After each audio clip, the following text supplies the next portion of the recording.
simula lahat na makilala ka. Dapat kasi laging maintindihan ang ligayang aking nadarama. Dahil sa pangalan mo, napaibig mo ako, ibigin ko.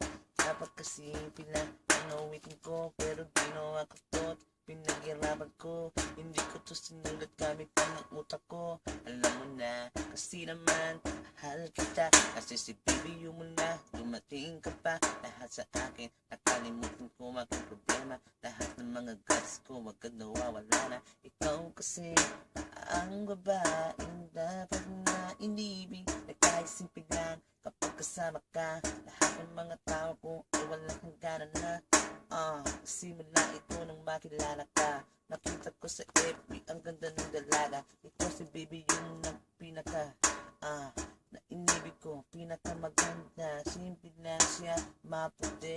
Kapag kausap ko ako'y ngumingiti. Si baby yung kahit na anong mangyari, ko lang aking iibigin. Sa simula pa lang nung una, alam mo naman yun, kung ay merong problema. Ikaw mo sumalo, ikaw mo kumausap. Lahat ay nabura dahil sa'yo.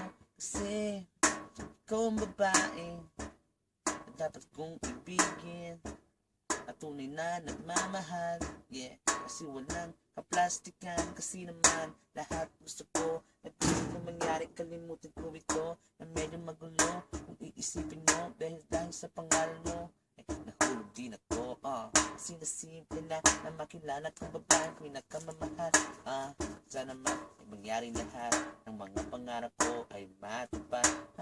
Simple na mga bagay na sa paligid ko na parang una na nagpapasaya ang isang babae na tulad mo.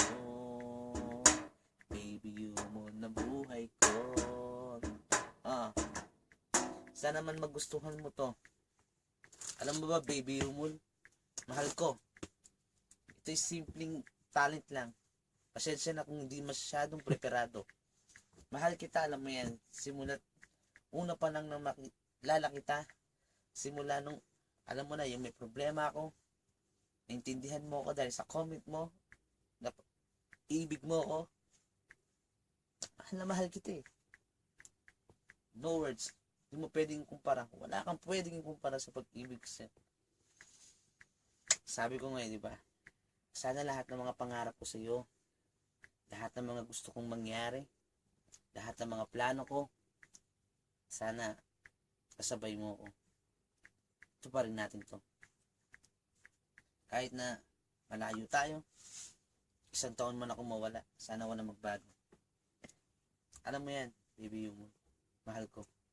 Ikaw lang talaga. Yung mga past, yung mga sentence, yung mga prefix, yung mga prefix like this, I love you. Better on the other side. Yes. You know what I'm saying? I love you, baby. I love you. I love you. Thank you.